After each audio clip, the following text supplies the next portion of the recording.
semoga besok mereka sudah bisa bergabung dengan kita semua, ya.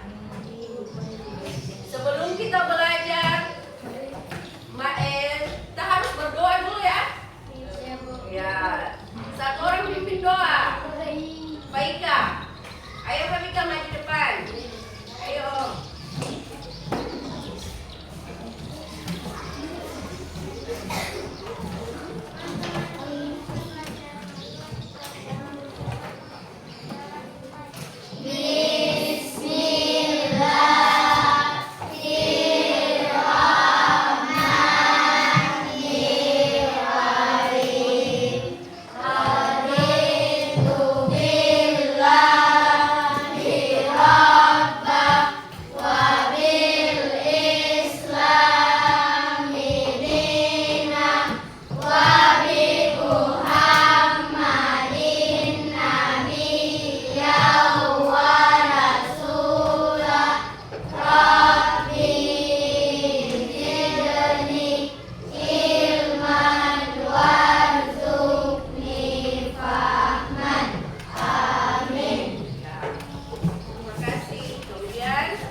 Hari ini sebagai warga negara Indonesia, kita menyanyikan lagu Garuda Pancasila. Silakan berdiri.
Jadi sebentar kita mempelajari tentang itu. Berpikir komputasional itu manusia berpikir seperti komputer, ya. Ya, mungkin ini hal baru untuk kita semua. Ya. Sebentar kita akan melakukan pembelajaran berpikir komputasional. Oke. Mari kita dengarkan dulu. Jadi ibu tanya dulu, sering bermain YouTube? Sering. Ya. Sudah menggunakan TikTok? Sudah. Senang menggunakannya? Senang. Jadi itulah yang dikatakan coding, ya, coding AI. Jadi ada tentang YouTube, tentang TikTok, kemudian apa lagi? Sekarang sudah ada apa itu? Sisik, cici, ya. Nah, siapa sudah tahu itu? Saya. Nah, jadi kalau kita bertanya tentang sesuatu, Cici bisa jawab tidak? Bisa. Bisa. Jadi kalau kita bertanya tentang pelajaran, tentang materi yang kita tahu, kita bisa menggunakan Cici. Ya.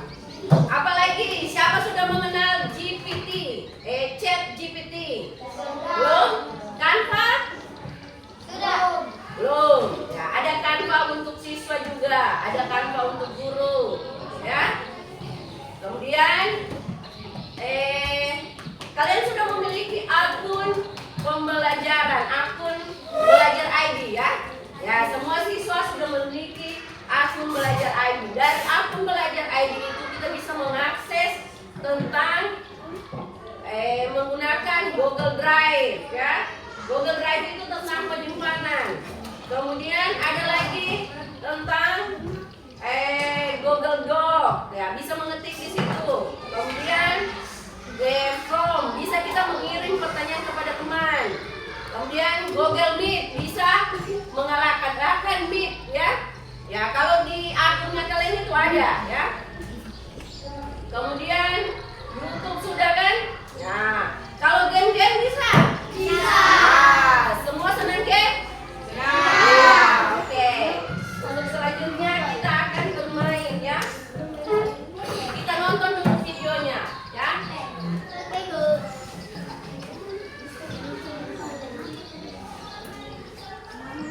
Mari kita nonton bersama.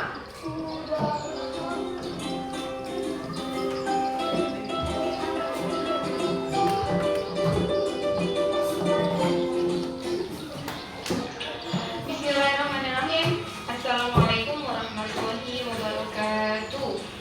Bagaimana kabarnya hari ini? Semoga dalam keadaan baik dan semangat. Bertemu lagi dalam pelajaran informatika bersama saya Ana Aulia Eskop. Hari ini kita akan belajar tentang berpikir komputasional kelas 8 di kurikulum Merdeka. Sebelumnya, sedikit kita kilas balik dahulu pengertian berpikir komputasional yang sudah kita pelajari pada kelas 7, bahwa berpikir komputasional adalah cara berpikir untuk menyelesaikan persoalan yang cara penyelesaiannya jika dikembangkan dapat dilakukan oleh komputer, di mana kita akan belajar menyelesaikan berbagai persoalan dengan cara efektif dan efisien. Simak video ini sampai selesai, jangan lupa like, subscribe, dan bunyikan lonceng. Kenapa? Karena pada channel Belajar Hebat ini kalian akan banyak mendapatkan video pembelajaran khususnya untuk mata pelajaran informatika di kurikulum Merdeka di fase D kelas 7, 8, dan 9. Jadi pastikan kalian stay tune terus dan jangan sampai ketinggalan ya. Peta konsep yang akan kita pelajari pada hari ini adalah berpikir komputasional, di mana berpikir komputasional ada 4 bagian. Yang pertama fungsi, himpunan dan sistem bilangan, algoritma, dan struktur data. Untuk himpunan dan sistem bilangan dibagi menjadi 2, yaitu himpunan dan sistem bilangan, di mana sistem bilangan dibagi lagi menjadi 3, yaitu desimal, biner, dan oktal. Nah, hari ini kita akan pelajari 3 komponen, yaitu fungsi, algoritma, dan struktur data. Khusus untuk himpunan dan sistem bilangan akan kita pelajari tersendiri agar videonya tidak terlalu panjang ya. Langsung ke fungsi. Apa itu fungsi?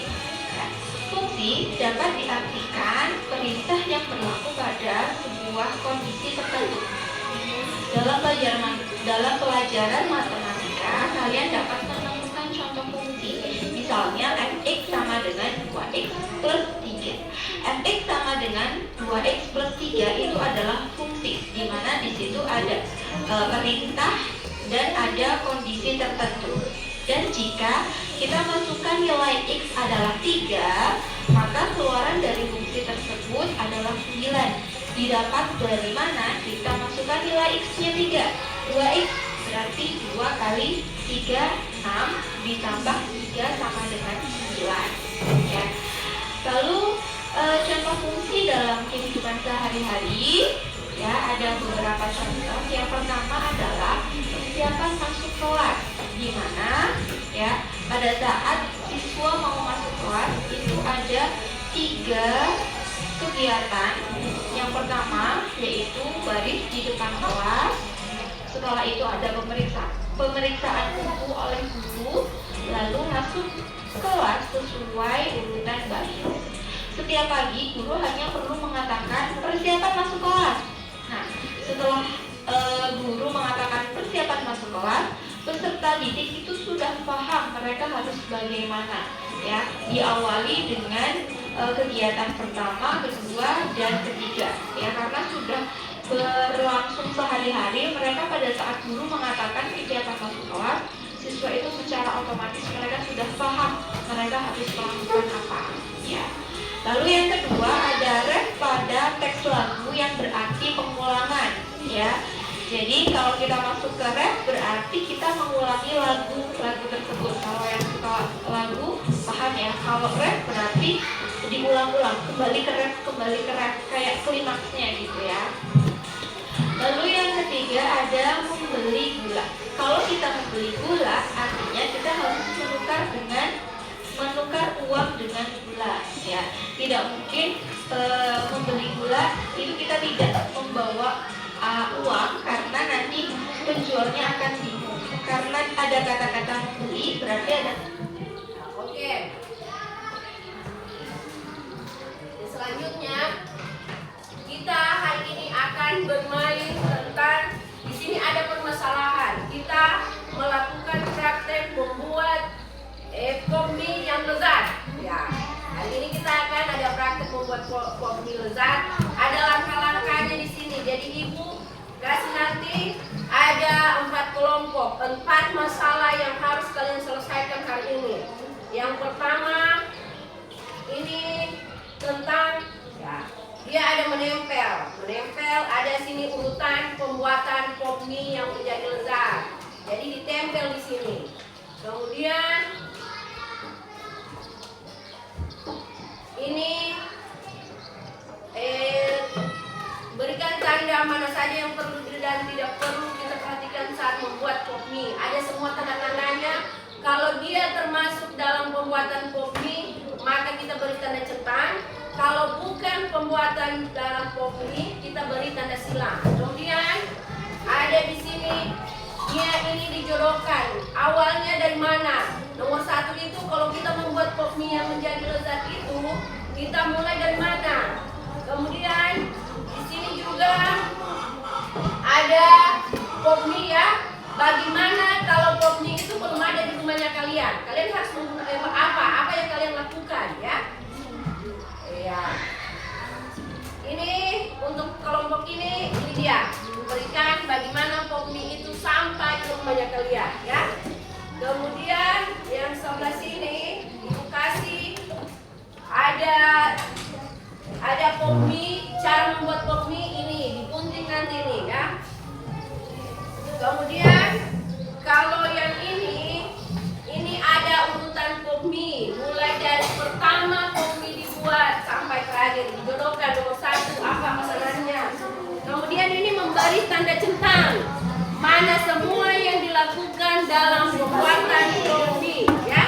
Oke. Sekarang kalian lakukan itu dulu ya.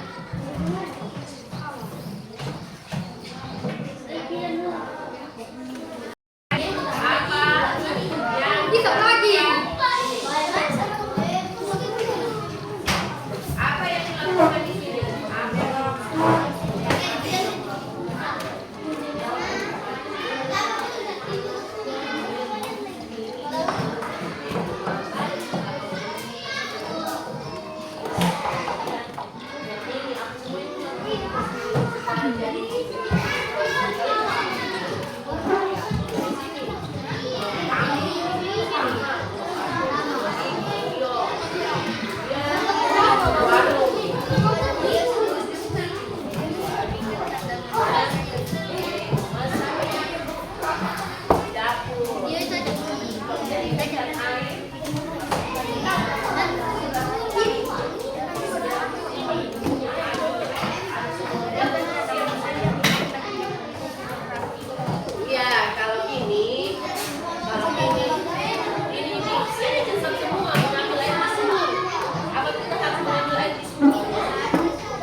Popon.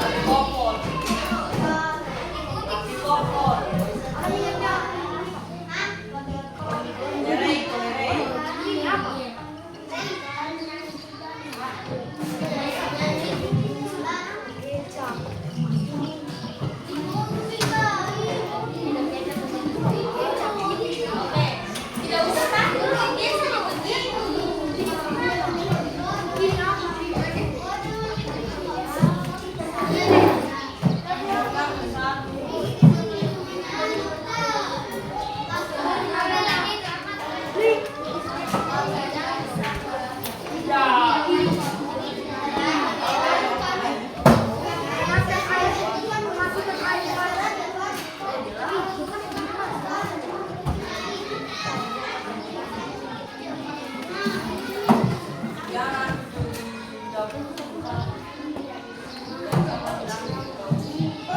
Ya, waktunya tinggal 3 menit.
dia cara mengerjakannya mulai dari membeli begitu kan.